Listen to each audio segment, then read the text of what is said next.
I'll tell you how I'm doing.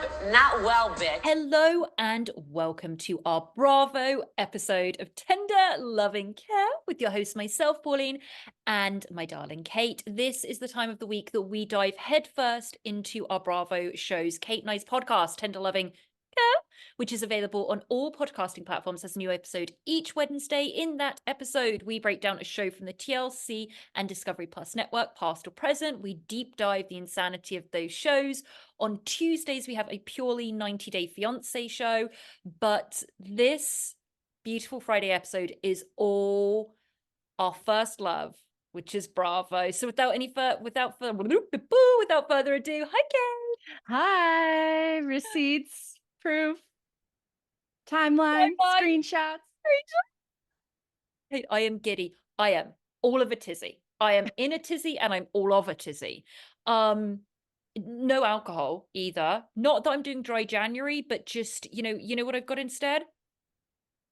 What, damp January? Coke Zero. I got my Coke Zero. Oh, Yeah. okay. I was going to say, I wanted to bring my Coke Zero in, so, get a little pep in the step. But I was thinking of you the other night, Kate, because you know how we always have that discussion about my caffeine just doesn't even touch me, right? Yes. It's been, for LA, I just want to say, very chilly here. It was 39 degrees on my thermometer the other day in LA. Cuckoo. Wild. Yeah, and really strong winds. So I came in and I had the option of either it was maybe 9 o'clock. It was really cold and I wanted just a hot drink. Put the heating on, I wanted a hot drink. So I didn't have any herbal teas that didn't have any caffeine in. I think it was all green tea and stuff like that. So I thought I'd just make a nice filtered coffee. So I made a big thing of coffee and I sat and I had a lovely mug of coffee with oat milk before bed. Slept like a baby. It's so insane. I wonder if I need to get tested for some gene that's missing or something.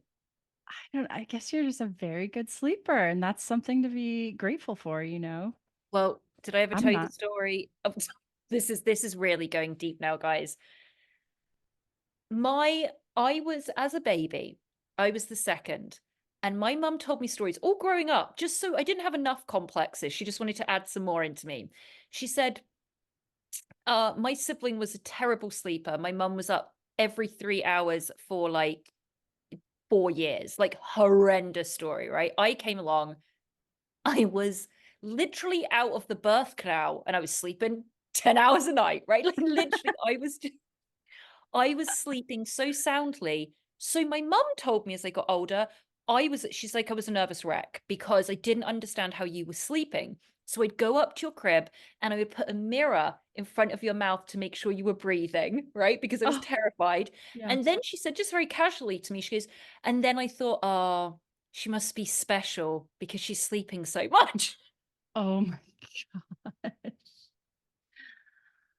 Especially rested. That's what you are. Thank you so much. But she was very worried that there was going to be some abnormality, shall I say.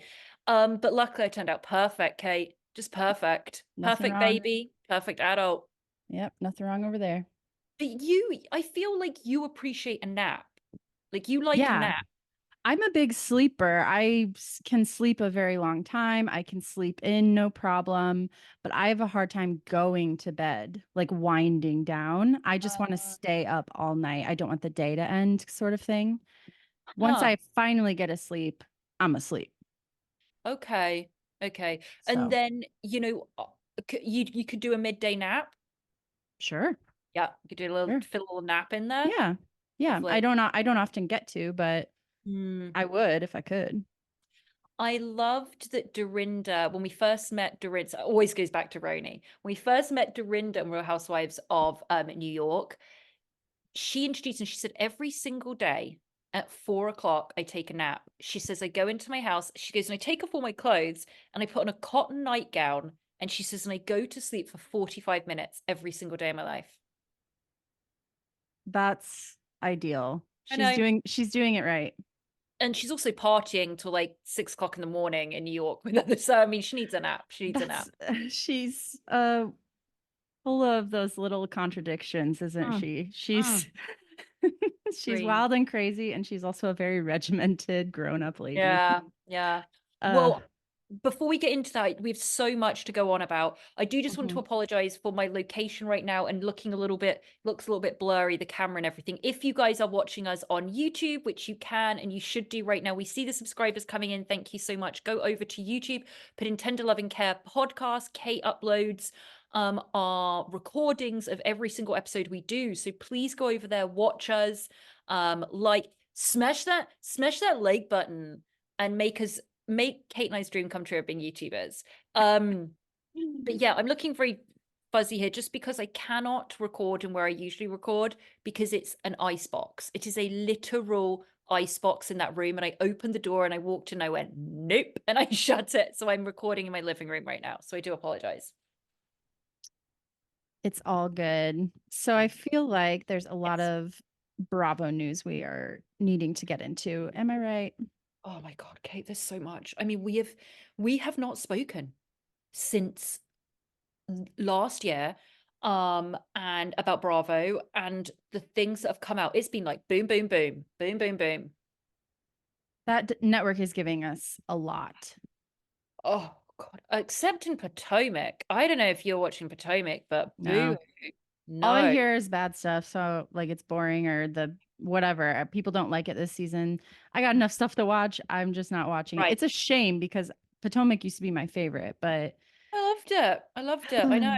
I know. So Kate, you're right. There is so much to catch up on. We are obviously going to be going over Beverly Hills and Salt Lake today. What I was going to say, and I think you kind of had the exact same idea as mine, of us doing a quick breakdown of our thoughts on like some breaking news, some other Bravo stuff. We can go back and forth. I'll throw out one, you throw out one to me, and we'll just go over. okay, that sounds perfect. Now, I'm going to ask this, but I haven't confirmed whether you have seen this. Did you manage to finish Real Housewives Ultimate Girls Trip?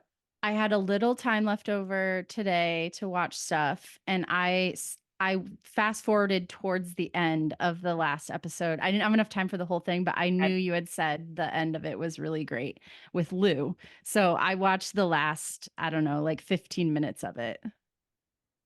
So I saw them partying and the editing at the end with they're all trying to guess who Lou slept with, and then the footage of him walking out butt naked. I mean, it was amazing. I mean, none of these franchises can do it. None of them can do it like old Roni. You ended up getting footage of this guy not only butt naked after just having banged Luann all night, but what he's doing is he's coming out, he's just grabbing a cigarette to go back in and one for her. I'm like, oh, Oh, that okay. woman, that woman. All through Ultimate Girls Trip, she's just so horny. I mean, it's from the second she wakes up to the second she goes, which man can I sleep with? I need a man to sleep with. I need male attention. I need a man. This is her in her late 50s. What was she like in her 20s? Well, what I'm curious about, how long of a period was she so prim and proper? Because we have talked about this, how someday we want to do a bonus episode that chronicles Oh, in detail the life of Lou and her journey. And so we know she had probably wild times as, you know, in her 20s. yes. Do you know, I'm sure you do, when she met the Count? Great question. Appreciate it. Thank you. I do consider myself a Lou aficionado. Dates and times I'm not good with, but we knew Lou as brought up in Connecticut. She was Nurse Lou, and she worked in at the home she worked in. She used to give like aerobics classes to the patients and the nurses, which I love. Um, she from I don't know where the period was of her being a nurse to the modeling beginning Right. because when she started modeling, that's when she went to Italy and France and was bumming around that. And she said, I wasn't like a big runway model or anything, but I did commercial work over there. So I think the nursing happened for a couple of years, probably out of finishing high school. So I would say 18, 19, 20. Then she went over to Italy or France. And then she was blonde on the Italian game show, which we all know and love that footage. How she met the Count, unfortunately, I don't think she's ever said that on air. Yeah. I do believe, though, I think she met him in America. And they eloped. They didn't even have a big wedding. They went to a registry office, and got married.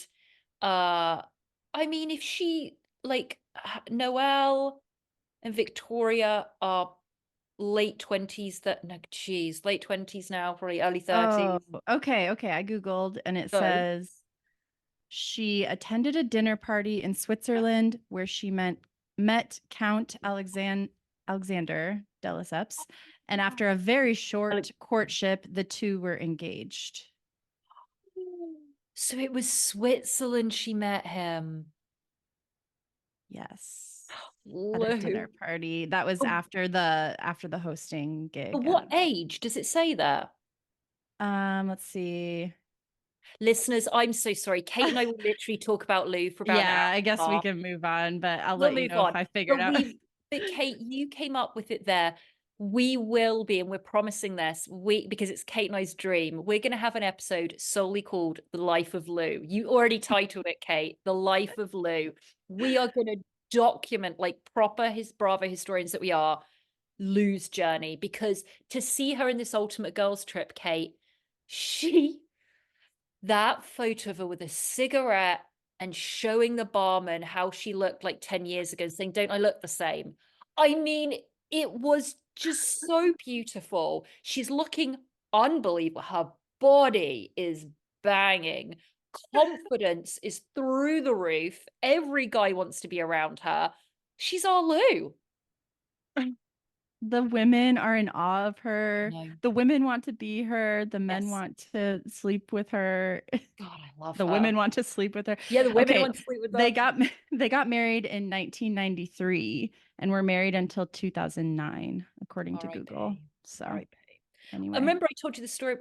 I did see the Count near Harrods in London with his new girlfriend. Yeah. Oh yeah. Yeah, that Oh was my amazing. God. Anyway, but overall, yes, talking about Real Housewives, Ultimate Girls Trip this latest season. Obviously, we thought we were going to get this later because the whole Brandy one is axed, which means we never got Alex McCord, which is a crying shame. It's so typical as well of Alex to be on the one that gets cancelled. It's like, oh, Alex. Poor But Alex. if she had been on this one, Kate. That's the only thing that could have improved it. Only thing that could have improved it. You're right. I want to pose a question to you about it. Were you mildly shocked / surprised no one was wasted? And I'm talking about Sonia, like fall over, wasted, constantly naked, wasted. I was surprised. I was thinking about that. And I think that all of these women went into this knowing, okay, this could be a chance to prove to Andy that we are worth putting back on the air full time. We don't want to mess this up. So we're going to have fun and we're going to be our best entertaining selves. But I think maybe they were minding their P's and Q's a little bit. That makes sense because I could not get my head around it. I was like, where's Dorinda losing her shit, like wasted and slurring her words? There were no subtitles needed. We've never seen that before. Shocking. But you're right. Dorinda wants back on. You're right. They were kind of pitching themselves throughout the thing too. I remember the very end of it, one of them, Dorinda or someone was like, see, this is why we're so great because we have fun. Like they were summarizing, and this is why we're the best housewives ever. And I think they had that in mind when they were there. So listen, and was Ramona showed when she and this Ramona was wasted actually, which was really kind of funny to see though in the last episode, you know, when she's trying, I don't know if you saw this, she's wasted and she's trying to pack for the next day, so she gets that obnoxious, where is it? I need it right now. So she's running around the villa with that guy trying to find her underwear and a bikini that is supposed to be washed, and she was really swearing away. And then she fell asleep while the psychic was giving her a reading. I mean, it was just what overall, Kate, compared to all of the ones we've seen so far, like of the Ultimate Girls, how do you feel about the entire trip? I think this has hands down been the most entertaining one. Of course. The Berkshires one stressed me Oh, out. It it had was great moments, but with Dorinda, flying off the handle so much, it was just like, oh no, Dorinda, don't do this. yeah. So I think she got back to a lighter place spiritually. She's still our same Dorinda. She can get set off at times, but she kind of Story. reined it in a bit. And what was the other one? See, I can't even remember much about the first Oh, one. the Thailand was ridiculous, and the Yeah. first one was Lou, but they were all like on their best behavior, and it wasn't. Yeah, they were testing it out. But you're right, this one was the best. It was brilliant. It was brilliant work. It was So brilliant good. work. Every second, something to look at or laugh at. I laughed my ass off. It was great. Love it. All right. What do you have do you have anything for me that you want to throw out, just thoughts apart from the 2 episodes? Um, oh yeah, okay. I watched the Summer House season 8 trailer came out recently. I watched that and I think it looks good and I believe I will be watching. It starts with the Carl and Lindsay breakup. You have Carl talking directly to a producer. You have Lindsay on the phone talking to her dad. And then it goes back in time and shows that this whole season is going to be about, their relationship struggles leading up to the wedding. And Okay. there's a great line from Sierra. She is talking to Amanda and she says, "Do you feel like you have an identity outside of Kyle? Because I don't." It's like, Thank damn. you, Sierra. Wow, she took the words out of my mouth because Kate, Yeah, you know I'm not one to gossip or speak my mind often, right? never, never. Um, I had said so many times to you, I don't get Summer House. Did I watch every single season? Absolutely, because I do my research. But I told you I don't find any of them attractive. And that Amanda, that Paige, don't get me started on Paige. She's supposed to be a fashion guru, a fashionista. Do you see the state of her? Like, what she wears is something you pick up at Topshop. Like, she is so uninspired, so uninteresting. And Amanda, there's nothing apart from she's skinny and she is Kyle's girlfriend and Mm-hmm. a wife, and that's it. I I was so shocked at that whole show, watched it all, but none of them.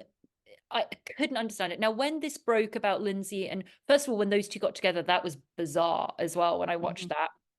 Then the breakup, obviously that was came after Scandal, and everyone was like, oh, it's like another Scandal and this is kind of big, so that's interesting. So will I be popping into it? I probably will, but not with the enthusiasm of yourself. But I do appreciate that there's scandal in it now, Mm-hmm. but they are as dull as dishwater. That's how I don't understand how they took off. They showed a lot. I don't know. It was really a show that grew on me and I think what I appreciated is that it was just so stupid and the fights were so stupid. You have those Workus twins throwing watermelons on the ground. It's just the Yeah. dumbest shit ever. And I just like to just mindlessly watch it for some reason. I like Amanda. I don't even know why. Um kind of have a crush on her. That's probably why. But they showed Amanda and Kyle having quite a lot of trouble as well. Okay. Okay. It's Amanda's, I think she feels what Sierra's saying, and she's trying to stand up for herself and have differing opinions from him. And she says, you don't ever let me have my own opinion. And he's like, because your opinions are dumb. And it's like, whoa. He says he pisses me off. So Okay. I don't know if I'll watch Okay. every single episode, but like you said, yeah, I'll definitely be dipping in and seeing how it Dipping is. in. Dipping in. Um, well, let's get on to, the meat and potatoes. Okay. We are going to be covering, obviously, the latest episode, which is 11 of season 13 of Real Housewives of Beverly Hills, Celebration of Life. We need to discuss, I guess, kind of, because I think there were a couple that aired that we did not. I know they took a break, like we took a break, but when we took a break, I guess we need to discuss, I think, like one episode before that, roughly, and just kind of where we are with all of the characters and the players. Overall, Kate, how are you feeling about Beverly Hills this season so far? We're on episode bloody 11 already. Tell me how you're feeling. There were some great episodes so far. The dinner with Denise was very compelling and fun for me to watch. But a lot of the episodes, I get a little bit bored. And that's kind of a theme with me watching Beverly Hills Housewives. Agreed. I mean, look, we can't ask that we can go back to the glory days of Camille fighting with Kyle and, you stole my goddamn house and Kim Richards. Like, those are the glory days. But I realized watching this episode that was very, very touching because of part of the subject matter of it. This cast, like, it just dump. And I was trying to figure out what is going on with it. And I came to the point, Kate, essentially, there is a massive amount of gossip and drama that is contained with these women. The problem is none of them are bringing it out. Dorit and PK, what we saw this week is nothing compared to what is going on underneath with those two. There is a massive amount of stuff going on. The money is a huge issue. The fact that he was living at the Beverly Hills Hotel for a while, apparently, and wasn't even living at the house, they're not going to discuss it. So that's off the table. Kyle is so irritating with not discussing what's really going on with Maurizio. Yes, I always call him Maurizio, not Mauricio, and Morgan Wade, that you're just like, oh, give it up. I can't be bothered anymore. So the problem is there's a ton of drama that should be coming out, but no one is talking about it or dealing with that. That's how Beverly Hills plays the Housewives game. And it's really frustrating. There's so much going on under the surface, but they're so concerned with keeping up appearances, and none of them will kind of get down in the dirt with each other very often. It's very thrilling when they do, Yes. but you have to sit through about 8 episodes of almost nothing until you get to a blow up or something, and You're right. tiring. It's very on brand. I guess you're right. But I mean, even you're right. But there's just this stuff simmering, and all as the audience, we know, okay, Dorit, you've got this hair that you've dyed because you look really depressed, and she's suffering terribly from PTSD. Plus, her marriage is breaking down. Plus, her husband is in millions of dollars worth of debt. That none of that's getting discussed. You've got, obviously Carl with Maurizio and everything. And I just think, what was my point that I was going to say here? I did actually have a really good point. Dot, dot, dot. No, but you were saying how they won't bring it out. Yes, that's it. I was watching something on Instagram, one of these great accounts, and they played the clip, which is one of my favorite, and it's one of the most shocking, not really spoken about housewife clips of all time. It was a reunion for, okay, it was RHONY. I'm admitting it was RHONY, but it was Dorinda's, I would say, first or second season. And it was the season where she is just scrapping about John and Bethany. Remember, it was the bra party and Bethany and John came in and they're talking about Coke. Yes. On one sofa, you've got Dorinda and Sonia sat next to Dorinda, and they're all kind of squished on this couch. And Andy's talking about Coke, right? Because Bethany's like, well, they're all doing something. Sonia turns to Dorinda, who sat next to her. They're like best friends, supposedly, and goes, well, everyone knows you do drugs. And she Dorinda just turns around and goes, I don't do drugs. I'm home every night. And they're like, oh, shut up. And then she's like, I don't know what you're talking about. And Lou goes, just drop it. Everyone just like, we don't need to talk about it. Just drop it. And they moved on to another question. In Beverly Hills, if you had had a woman turn around and go, come on, everyone knows you do drugs, that would have been a season-long fight. But with the RHONY gals, they were just like, whatever, shut up. Exactly. It's a throwaway comment. And then you have Beverly Hills talking about Lucy Apple Juicy for 10 episodes. And you're like, oh my God, talk about your marriage, talk about your debt, someone bring it up.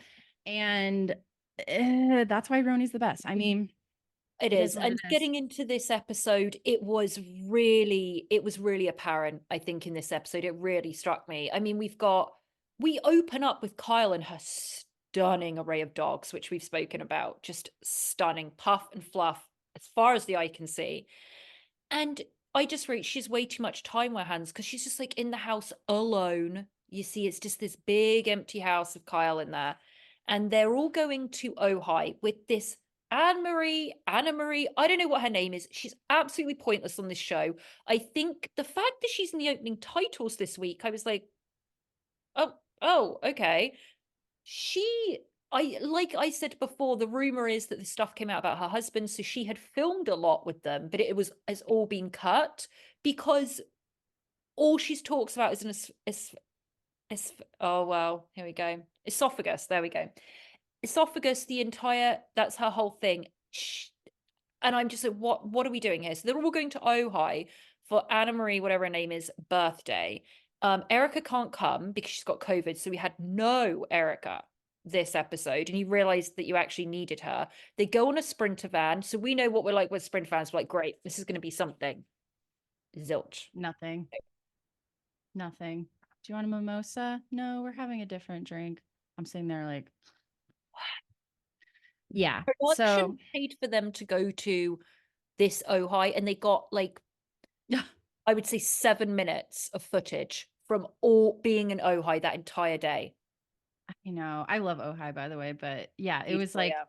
a brief lunch, and it was so bizarre too because they played that dumb game where it was like, go around the circle and show your O face. And then out of nowhere, Kyle's like, would you date a woman? And then she started demonstrating scissoring with Dorit. And I was like, what's going What? on right I now? didn't get that at all because you know that we know it's a lot about editing and the cuts, but they were asking, and then Kyle blurted it out, and that was either very deliberate to get a reaction from the cast because she knows that they suspect that she's having an affair with Morgan, but she's not saying anything.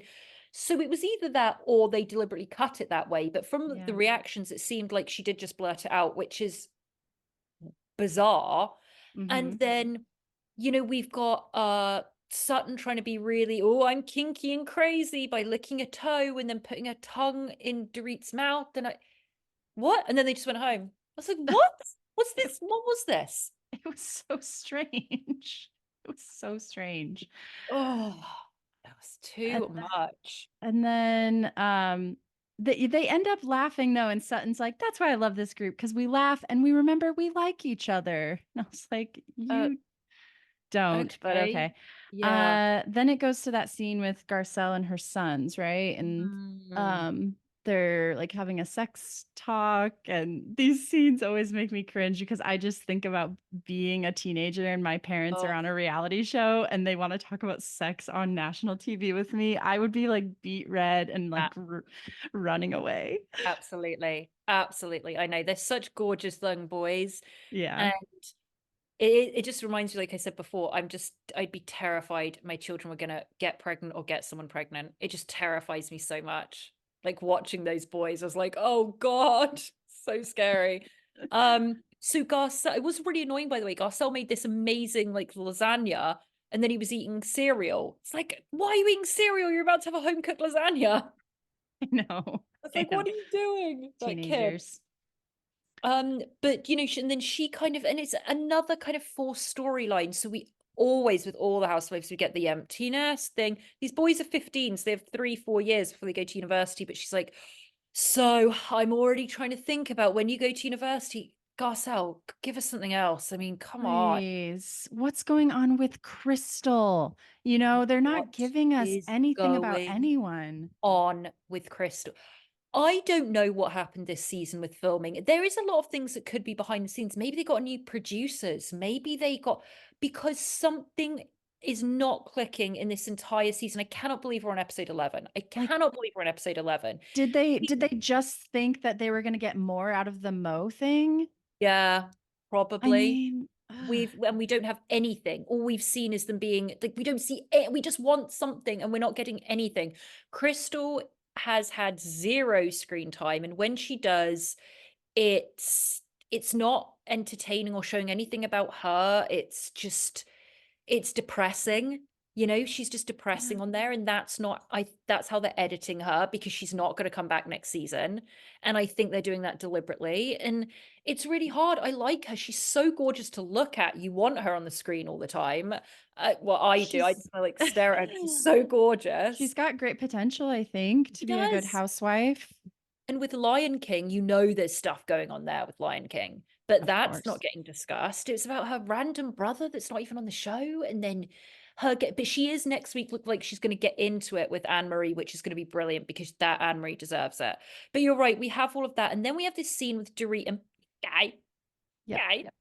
Now, I was watching it, and then I was either cooking, I was doing something, so my head was turned, but I know they were getting ready to have the therapist at the house.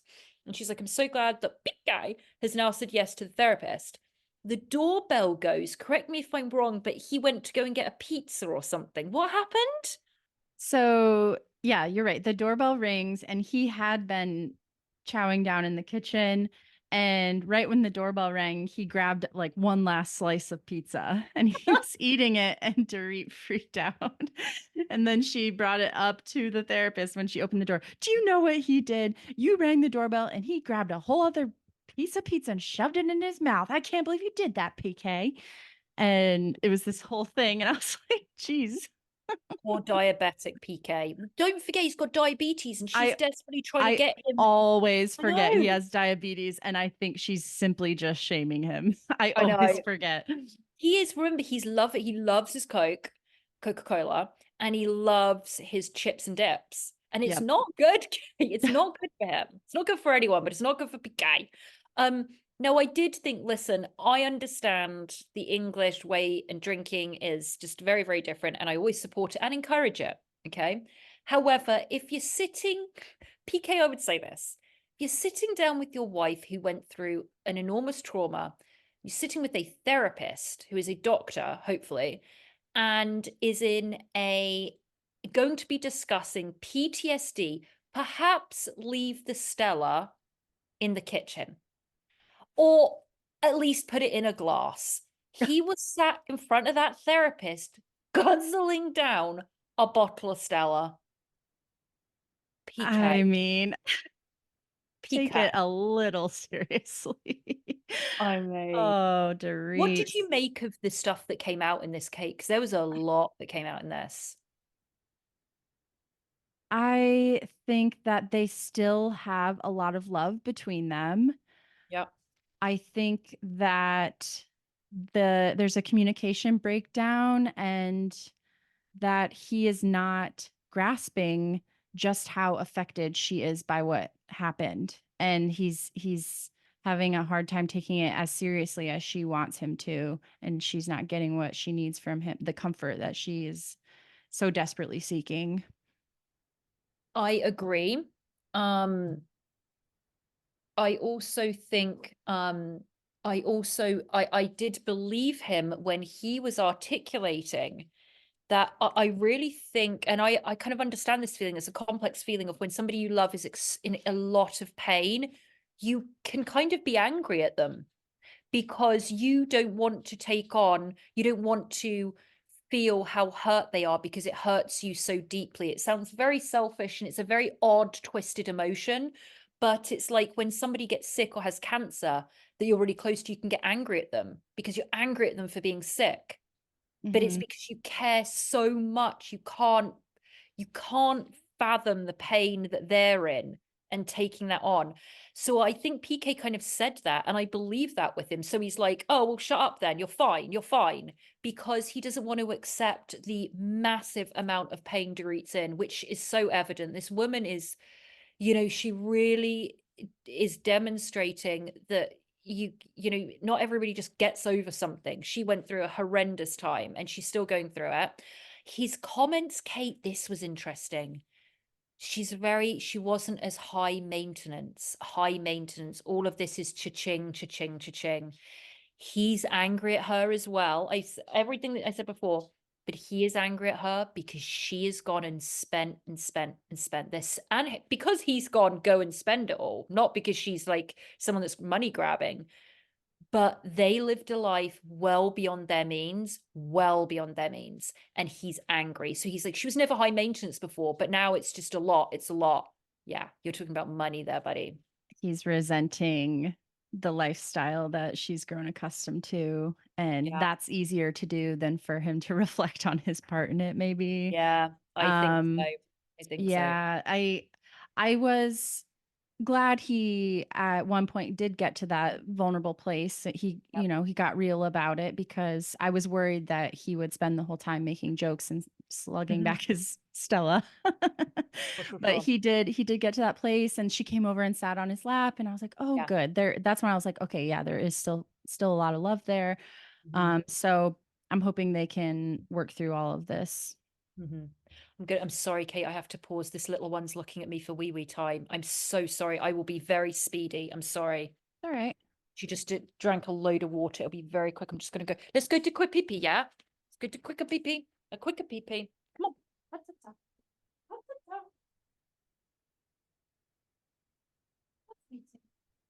on, sweetie. Come on, sweetie.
Okay, back. Sorry, let's go from PK.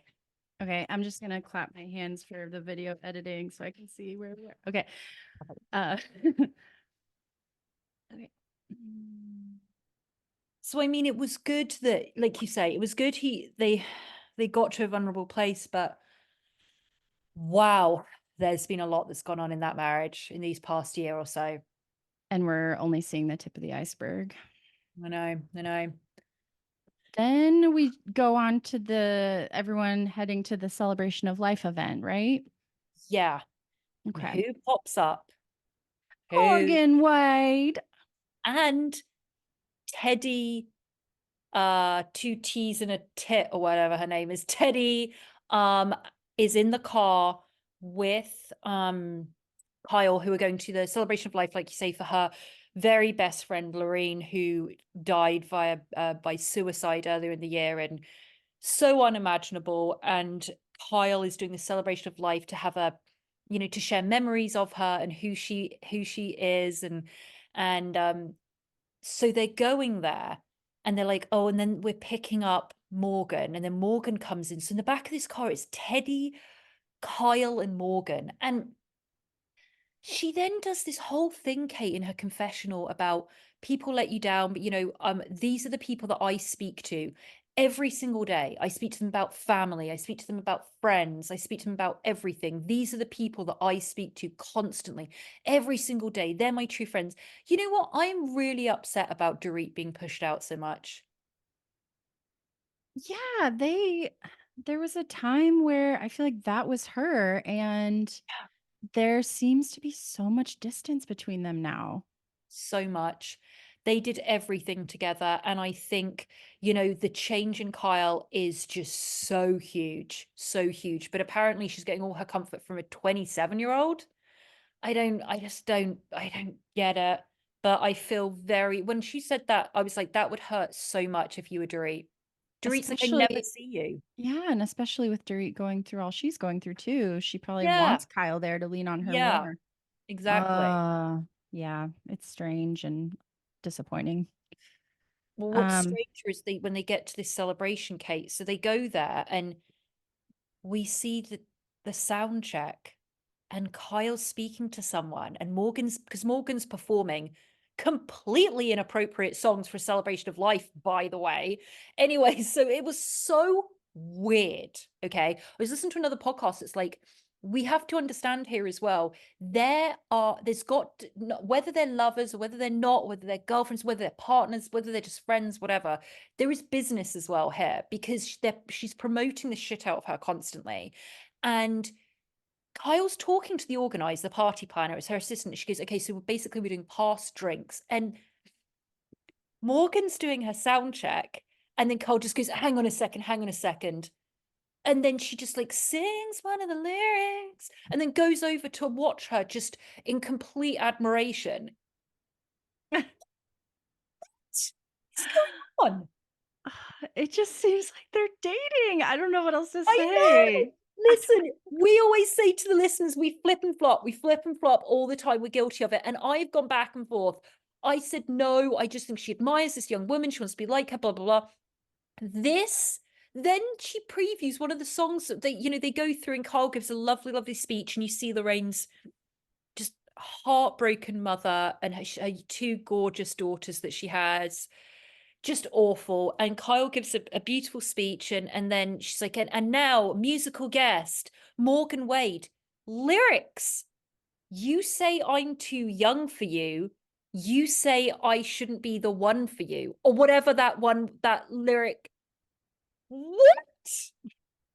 How is this? First of all, it's obviously completely and utterly about Kyle, and you're singing this at the celebration of life. Not okay, dude. Don't I don't know.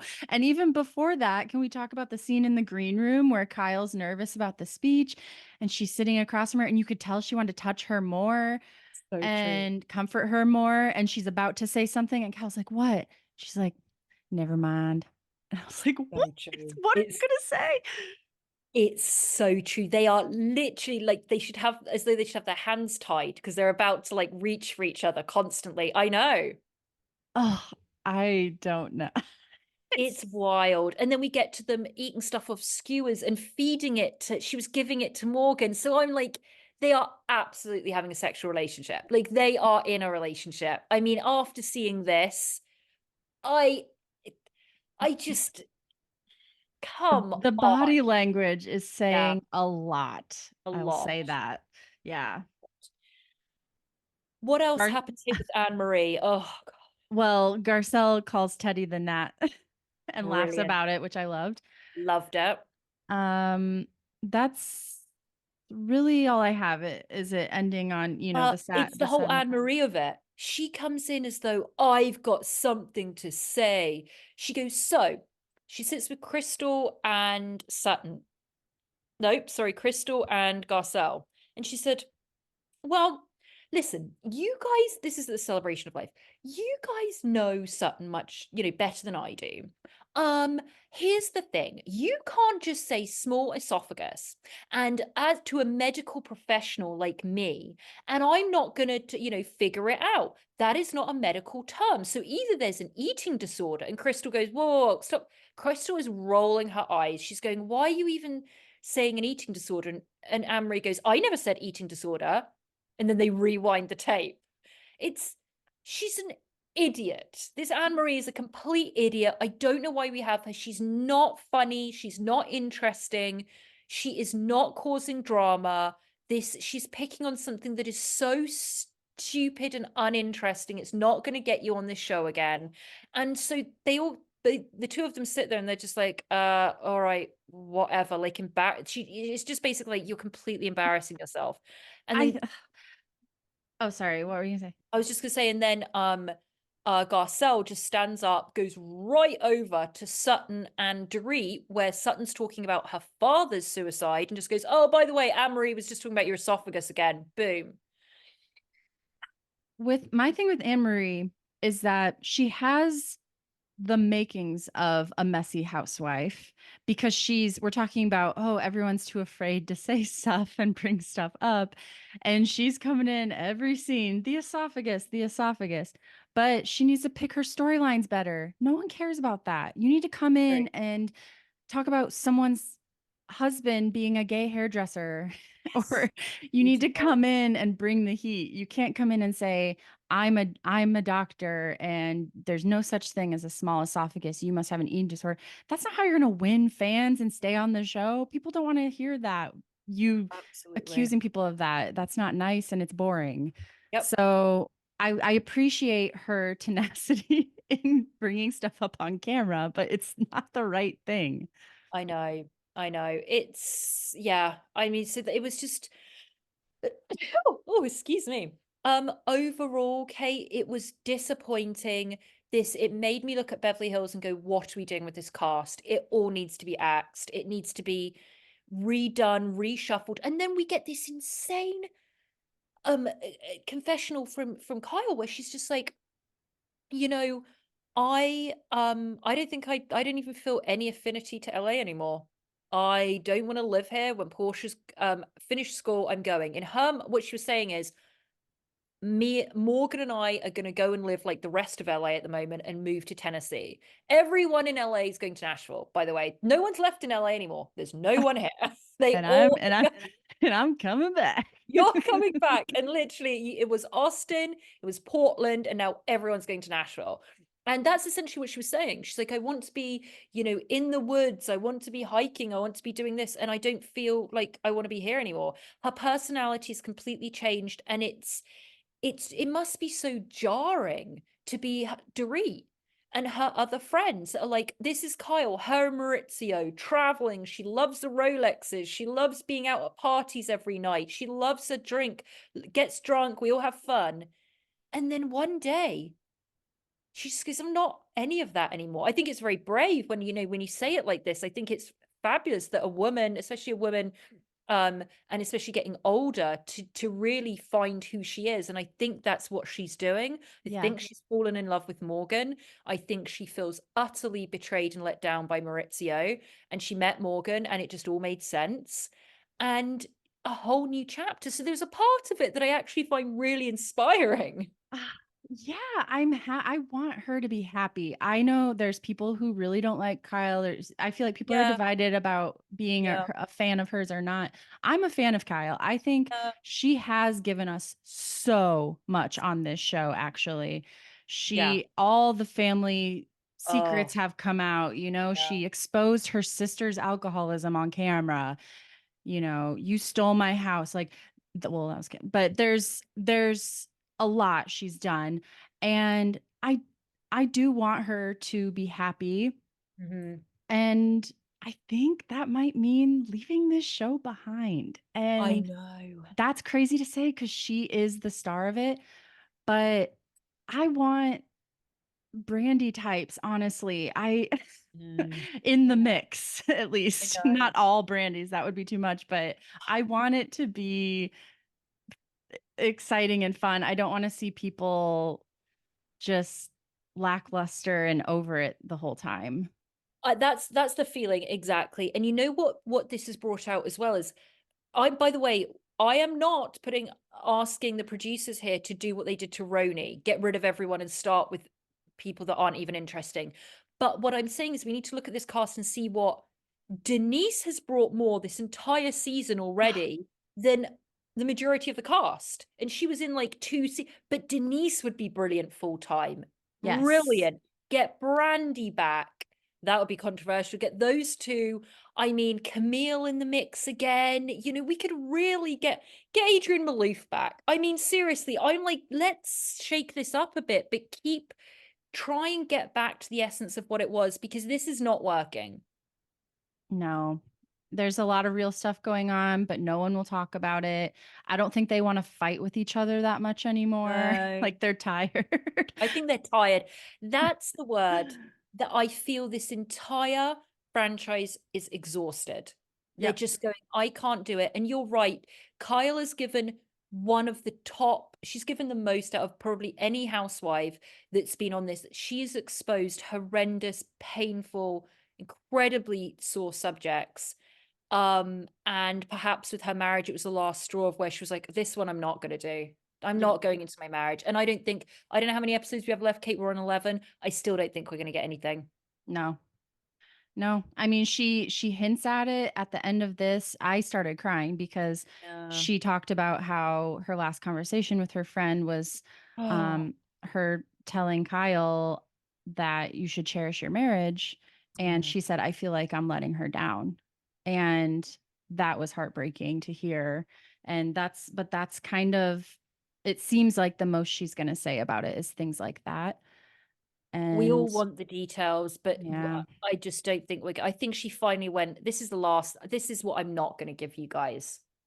And she's And not going to continue on the show. And I I'm get it. I I'm understand. okay with that, but I don't want Yeah. next season. I don't want a whole nother season of this. I think I it's time to hang up the diamonds and rose and I think so. And that Maurizio, by the way, if you want to laugh, go onto his Instagram. He is like fulfilling every stereotype of a middle-aged divorced dad. I can't. It's painful, Kate. If you want a laugh, go and watch it. He is just like shirtless with 20-year-olds and then like, oh, jetting to another place. It's like, oh, oh god. Maurizio. Any other words for BH No, but before we move on to Salt Lake City, we didn't speak at all about OC. about the drama?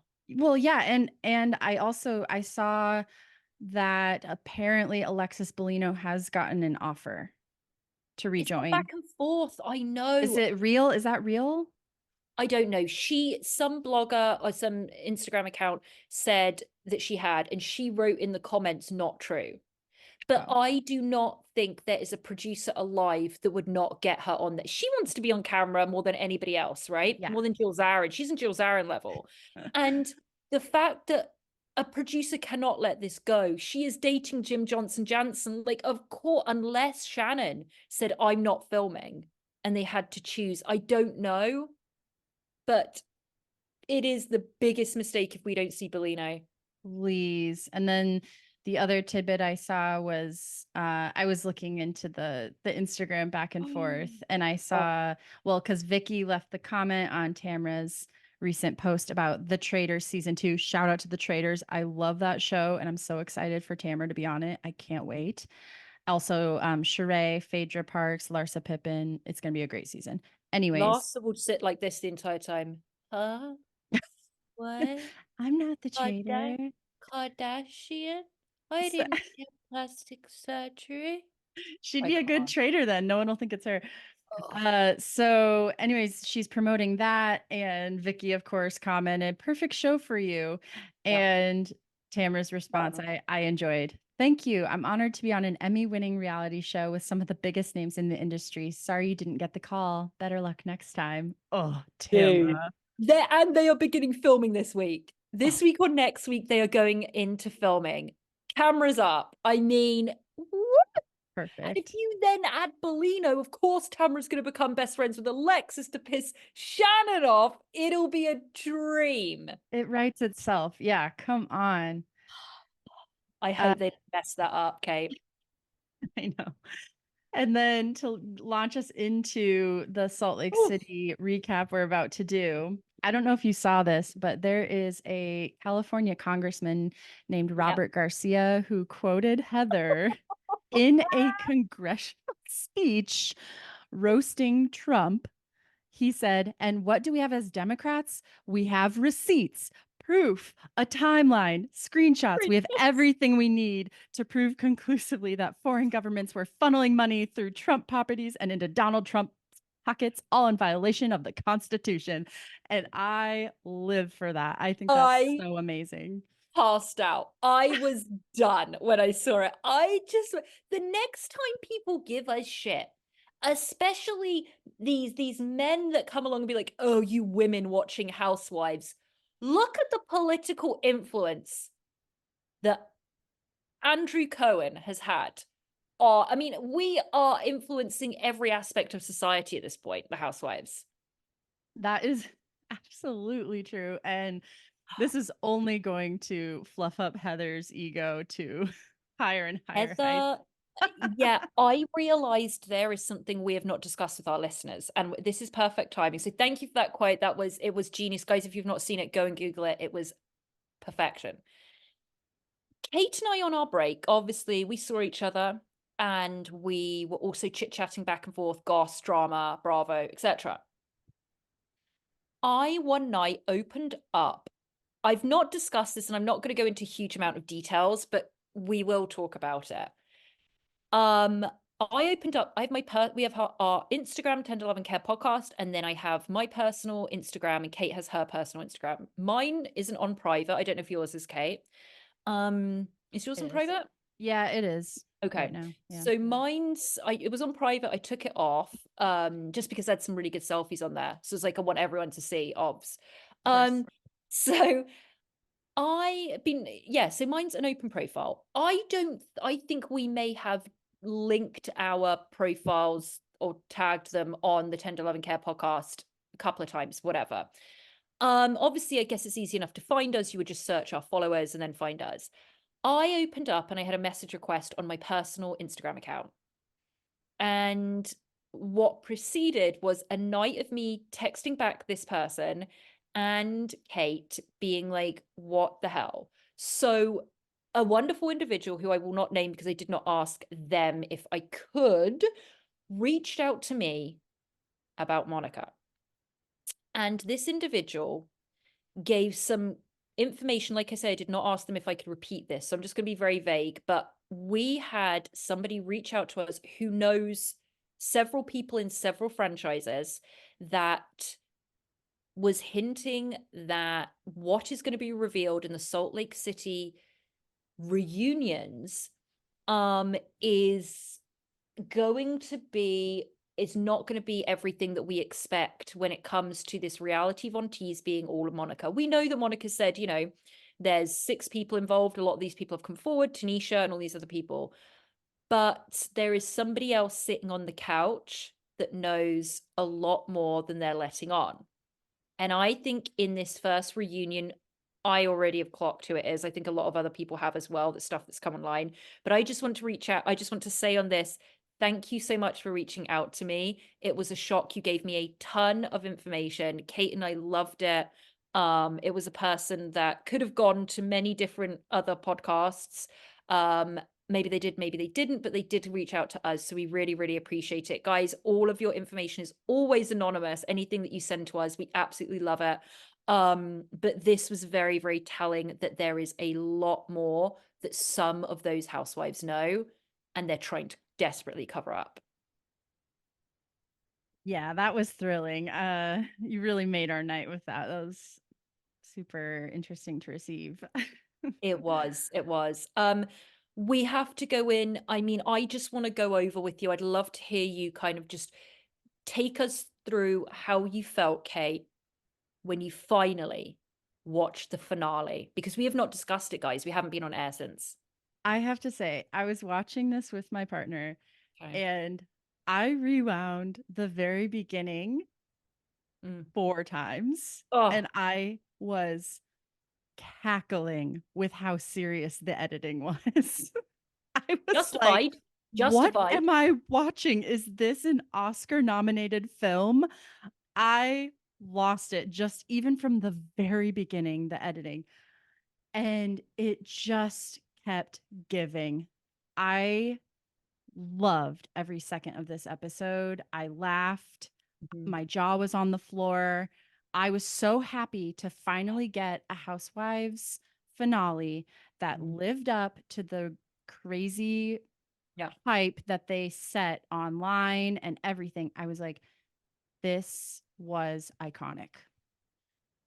Agree. I will tell you that mix of emotions, I absolutely 100%. I got very angry with Monica. Like the way she attacked Baby Gorge, we don't let anyone touch Baby Gorge, but she was so nasty and so vicious when Heather called her out at that table.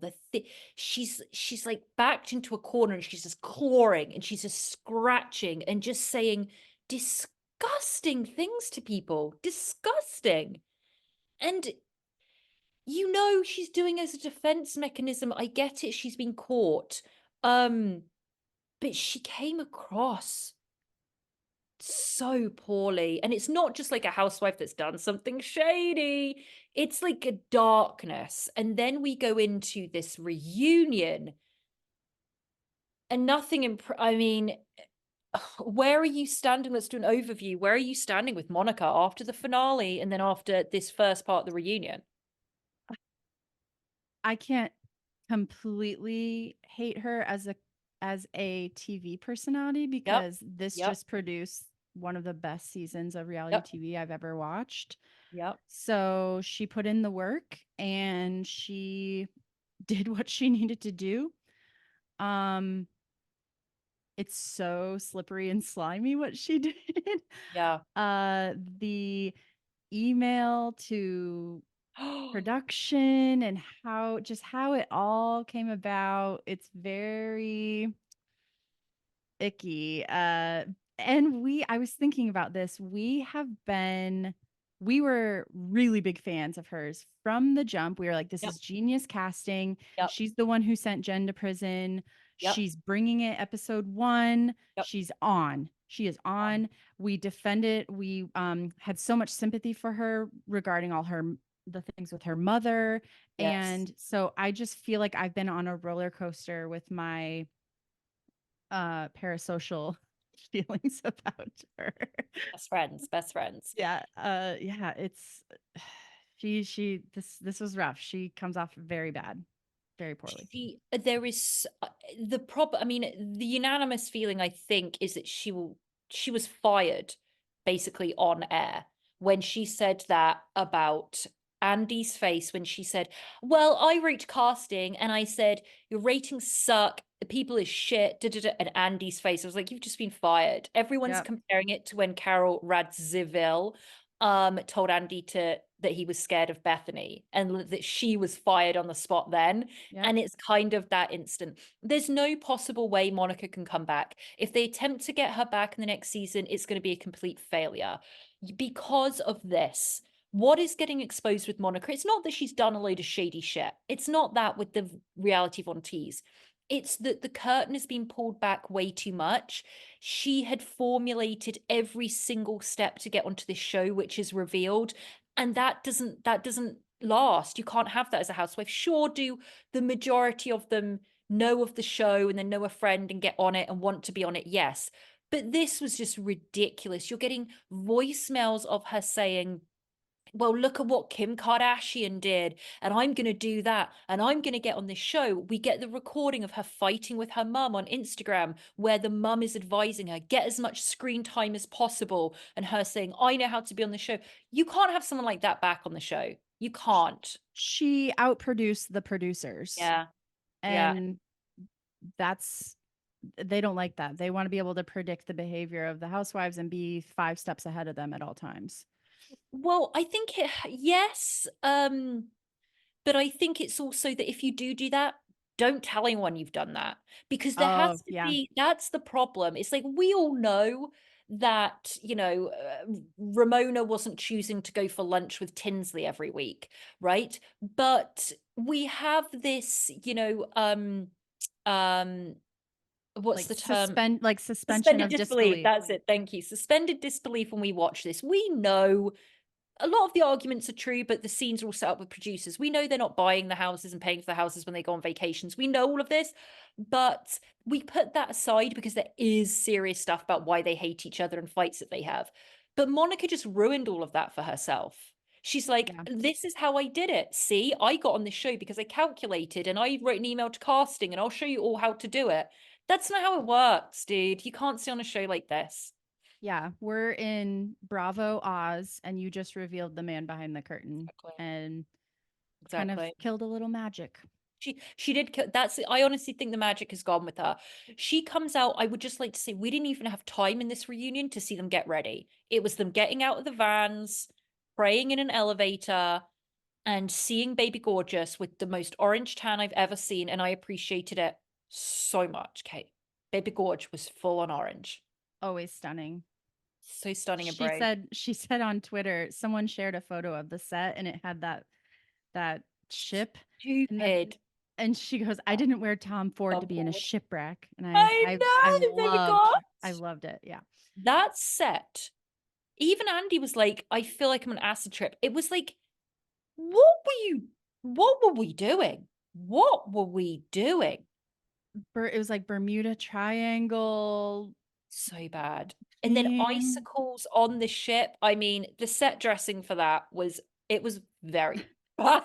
Very poor. It was very poor. But that's not what we were interested in. When they all came out, and honestly, all of them were absolutely orange. I did think to myself what I would look, how pale I would look next to them, because in person, that's what they look like on camera. In person, they're just completely orange. And I'm thinking if I had sat there with no fake tan on. Anyway, that was my first thought. But then, Kate, what were your thoughts of the looks? Because we're on our fourth season, every single reunion, they are roasted to hell for their looks. I need to pull it up. I don't have as good of a memory. Uh, I that's don't probably know. says something because they were nothing. I mean, it was nothing. It wasn't like, Whitney was wearing like 500, every single necklace she owned, she put around her neck, and that yellow cutout dress. Heather, they were all just so boring. Let me I go to think Angie the looked the trades, best. betches.com. Fantastic. Well done.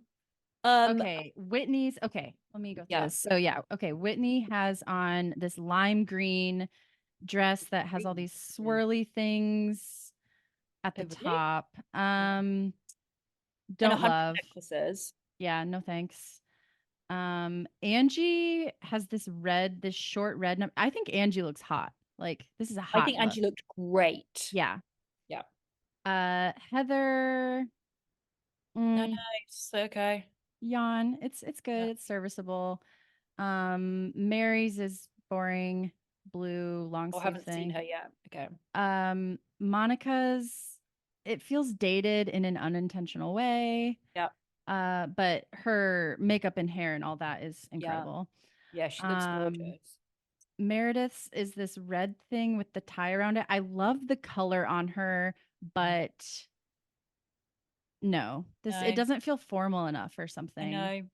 And let's see, Baby Gorgeous, I actually really like, Yeah, of course. Tom Ford and it's Baby Gorge. What more do you And need? those silver platform heels are Oh, very nice. amazing. Yeah. Okay, great. So, yeah, it was just, it was like, oh, okay. And then right out the gate, Andy wanted to bring up Jen Shah. Yep. Just what is it, how was it like going back filming with her? And I wanted him to push Meredith a little bit more. Do you remember when we first opened this season? They were like, oh, have you contacted Jen? And she's like, well, how can I? She's in prison. Well, you were such a big fan of hers. You could have written to her. You can visit her. You could do, and she's just like, nah. I wish Andy had like pushed Meredith more on it. I really do, but he didn't. They were all just Yeah. like, nah, whatever. We're all betrayed. We all know she's guilty. Okay, next. It's strange. Yeah. Yeah. And they were so upset that they told us like she maintained her innocence to them up until the second she went into the courtroom to admit to everything and all that. So Yeah. yeah, they're all done with her. Mhm. She made a statement I Mhm. saw Jen's response to everything. It was like 3 pages long. I read the first couple of sentences. I was like, all right, got All it. right, moving on. Yeah. And then we go into Monica's segment, not about the reality Von Teese, but everything else before that. Yeah. So Andy asks her about talking to her mom towards the beginning of the season about feeling less than the other women, and the whole, putting a designer purse on her credit card and being afraid of not keeping up with the Joneses and stuff. Yeah. And this leads to the $60,000 ring conversation. And Andy's like, "Why were you so annoyed by Lisa being upset? Wouldn't you be upset if you lost that ring?" And she says that she wasn't so much upset that Lisa lost it and was freaking out, but because she feels like Lisa kept repeating the price, like flashing her money and bragging about being able to afford it. And she thought that was out of touch or whatever. And then Baby Gorgeous says, "Well, you don't know, but actually, that ring was a gift from John after my child almost died during childbirth. And so it's Mhm. sentimental value. You're an asshole." Mhm. Piss off. There you go, Baby Gorge. And Yeah. it was funny when Baby Gorge says, I only said the price 3 times, and they pan to Andy, he does his it was great. It was great. Yeah. Yeah, they go over that, and then she's like, I did not steal, just everyone, I did not steal that ring. That ring went down the toilet. I think that's essentially what happened. I think Monica's capable of stealing stuff? Probably, but I don't think that she stole that ring. I think it went No. down the toilet. And then we get this whole assistant. So Andy, this needs to be delved into more, which they probably won't, but Monica, so you were an assistant to Jen Shah. Well, I was her friend, but I would help her out by doing her groceries. This is a woman that at this time was living larger than life and already had assistants that were paid. And Monica's like, I just helped her free of charge. So she paid you? No, she didn't pay me. And Oh, Andy was like, so you took time away from your children to just go and get Jen Shah's groceries. And he was great. And that's when it comes out that Heather's like, essentially they were like, well, you were doing this so you could get on the show. You didn't say anything about being like Kim Kardashian and being an assistant to Paris Hilton. Look at her now. And she full out goes, nope. And then Heather goes, really? And then plays a voice recording of Monica saying exactly that. She's such a light. That's why she can never be on as well. Again, you would never believe a single word out of her mouth. It'd be pointless to have Monica on again. yeah, that's so true. She's an unreliable narrator now. Mm-hmm. Mm-hmm. Um, yeah, and she was claiming she didn't know Jen was on the show when she met her. Yeah, right. No one believes that. Stop I even know. trying to keep that up. I know. And then they get into how she applied for the show. And of Mm. course, all the women are like, "Well, we didn't have to apply," and Yeah. okay, well, I did, and I emailed casting. Your show sucks. Your rating sucks, and you need me. And they show the email. Oh, it was brilliant work. Brilliant work. Oh, I wish I could have been one of the um people that the producers that had to go back into the casting emails and search Monica's name to find it. Oh, it was a dream. Yeah, they're really having fun over there, I bet. Yeah. Um, and then she starts talking about how she gets a little bit holier than thou with the women of, well, I talked to the feds about Jen, and I think a lot of people in the room should have or something. And Yeah. Yeah. they're all just like, okay, shut up. And then they go into the affair stuff. She talks about how she's being called a whore online, and it was 10 years ago. She talks about all she went through to be rebaptized into the church after she was excommunicated, and how it was a really big deal and it was really difficult. And even with how upset with her they are, the women were backing her up on this. Heather was saying, yeah, it is really, really difficult getting back in. Yeah. And Baby Gorgeous is like, yeah, your friend said you were reading the Bible every day. I was Oh like, my oh, Baby gosh. Gorgeous, so kind. So kind. And Andy's like, well, at least it was at least it wasn't your husband's brother, but his brother-in-law. That's better, right? She's like, It, no. no, Andy, it really wasn't. And listen, I'm not going to go down this path, but having said that, that's the Curb Your Enthusiasm quote for anyone, by the way. The episode, you'll know it.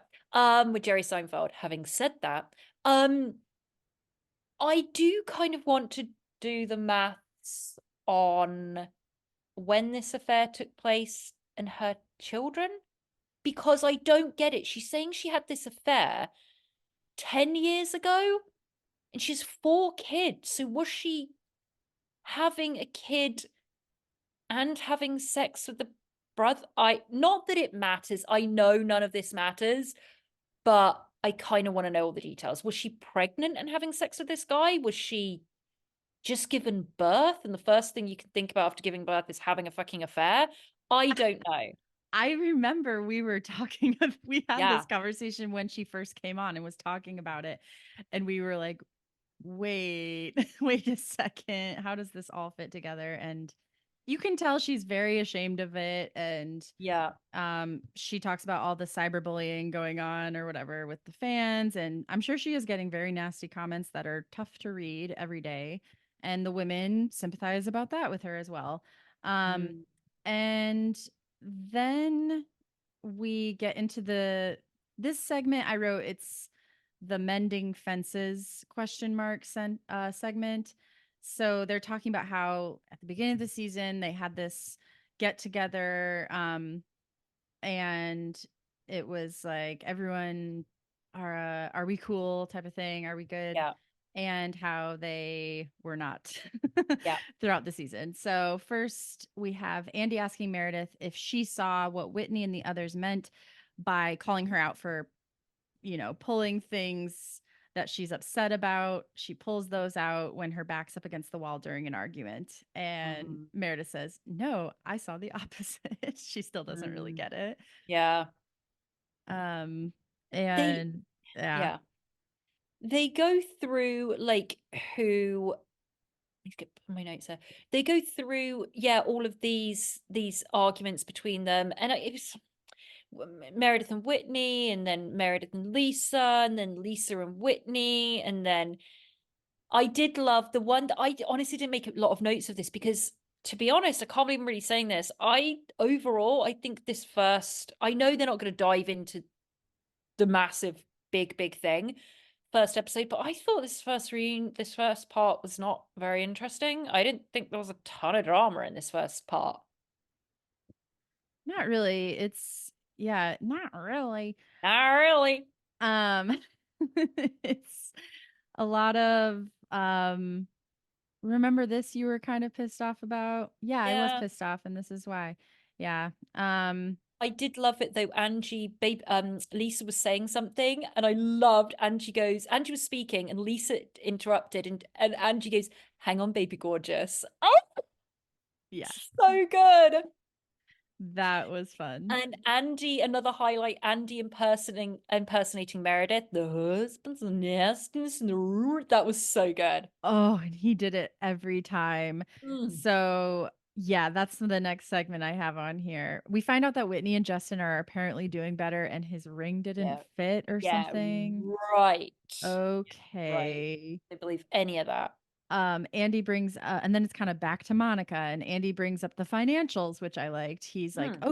"Oh, I read that you're going to get $6,600 a month for child support. That must be nice, huh?" And she's like, "Yeah, whatever. Not really, my Mm, life is still stressful."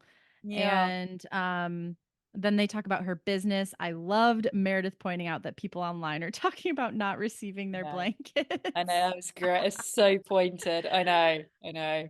Um, and then Angie had a great line. My husband and I were an established couple in Salt Lake City until this rat crawled out of the sewer. And then let's see. Oh, this part was the most interesting to me. Andy asked Meredith, were you dangling the rumors about the husband to provoke one of the other women to bring up the gay husband rumor? And she's like, no, no. She kind of dances around, she just skirts around it. And then we have Angie starting to yell at her, and then Meredith rolls through an exhaustive list of things Angie said about her on the show. Trampoline with eyes. That was a compliment. Oh, that was my last note on this. It was like trampoline with eyes, compliment. Angie, I am a pillar in the community. I mean, these women are just brilliant. And I loved that Meredith actually went and transcribed the entire husband's nastiness rumors quote to be able to read it word for word for everyone. And Brooks was in on, that Brooks Marks is in on everything, prepping for this, getting the notes done. Yeah. When he's not too busy designing his tracksuits, he is, and modeling. That takes a lot of time. Yeah, he's a busy time. boy. I liked the tweet from Ira Madison III, who I love. He has the podcast Keep It. I don't know it at all. And he's a great writer and everything. And so he tweeted that Whitney's in her villain era, getting Monica to bring up the rumors about Angie's husband. And Monica, I feel like she's trying to take blame where blame's due, which I was like, okay, that's good. She's like, well, I don't blame Whitney for what comes out of my mouth. And then probably one of my favorite lines was at the very end. Andy is asking Ange about something else. She's answering. Monica's interrupting. And Ange's like, this is my moment to speak. And then Monica keeps barking. And she goes, your fucking Range Rover under a carport, spending your money on a purse instead of your daughter's. Brilliant. Brilliant. And the audacity for Monica to fire back, keep my children's name out your mouth. Shut up. Like, that she's not talking. I hate that's my pet peeve with housewives. We don't talk about the children. No one is sat there saying, oh, your 6-year-old is really ugly. Okay, they're saying stuff like, you're a bad mum, because you know what, some of them are bad mums, all right, and people call it out. They're not saying your children seem like they're holograms and you who never would say that, Kate? Who would say that? So rude. And who would say, that there are kids that you forget about that you can't really see when they're on screen because they're just so odd looking? I mean, no way, what kind of person would say something like that? Not us. Not us, bitch. Not us, bitch. Oh. I'm not gonna lie, I was a little bit disappointed in the first part. Not that I thought it was gonna be explosive, but I did see a little bit more drama with Baby Gorge, maybe, and going to Meredith, or like Meredith going with Angie. It was just all like wah wah wah wah wah wah.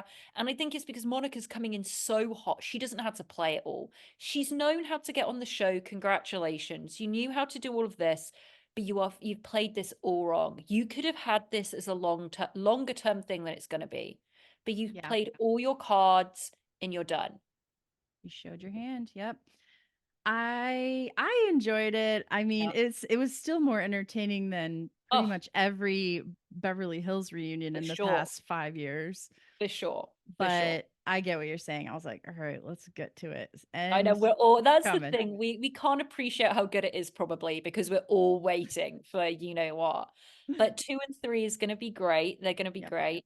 Andy, they must have filmed for like 15 hours that day. These reunions go on for like 10 hours, but I'm sure this was a 15-hour day. I'm excited what's going on with everything with OC. I must admit, I'm really following this Vicky drama and Tamra and Shannon. It's so hard. I am loving it. Loving it. Is there anything else going on with that I didn't mention? I don't feel like I don't know everything, or I don't know. I don't get why the initial fight. We don't know. All we know is that the Tres Amigas were doing this tour, right? Then suddenly they did a couple of dates. That was it. Then up pops Vicky and Shannon going on a tour. Okay. And the comments start and all the fights are all over social media, which I love. I encourage all these women to fight over social media. Please. Well, at least we know Tamra will bring it up on camera for sure. She'll tell us the scoop. As I said on one of our Instagram posts or on our stories, this has to be a live feed right now. If we could get a 24-hour live feed on Shannon, Tamra, and Vicky, cameras up, I mean, Big Brother style. Yeah. God, it would be good, Kate. Jeez. It's the kind of stuff I want, you know? Kind of And stuff we I and we want. don't really have enough to watch. I could probably Mhm. watch more. Yes. I could definitely watch OC right now. Like, why can they not just quickly film it? Like, film a load of scenes on a Monday, release it on a Friday for us, you know? Please. Give it to us. I need it in my veins. I need it injected. All right, guys, we've spent 18 hours talking about this. We have to go. Yep. But we do want to say thank you so, so much for listening. We also want to just address a couple of things with our Patreon. So, if you are subscribed to listen to our subscriber only episodes, which comes out every other Friday, you either subscribed via Patreon or you subscribed clicking on a link in our feed.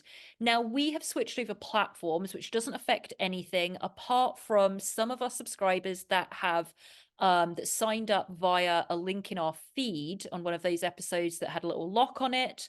You may only be able to listen to the episodes on Apple and some other streaming devices and not Spotify. I know that sounds really complicated, but essentially from now on, anybody that hopefully wants to join our Patreon and get more episodes from us where we detail and go over weird, wild, crazy documentaries, just go to patreon.com and search Tender Love and Care podcast and sign up there. It's only $5 a month. Yeah, and I've been putting the video versions Mm. of our bonus episodes on the Patreon as well. And yeah, that's the best way right now. We'll let you know if something changes, if we get it figured out to be easier, but you can set your Patreon up so that it is linked with the app that you like to use and it shows up in your feed for you. So just reach out if you have questions about that. We can help you figure out how to listen. Absolutely, absolutely. All right. Well, thank you so much, guys. I know we're going to have so much more to talk about. We're going to be back on Tuesday with our 90-Day Fiance, Wednesday with our the New York Post investigates, and the following Friday more and more Bravo. So we love you. Follow us on Tender Love and Care podcast on Instagram. Goodbye. Bye.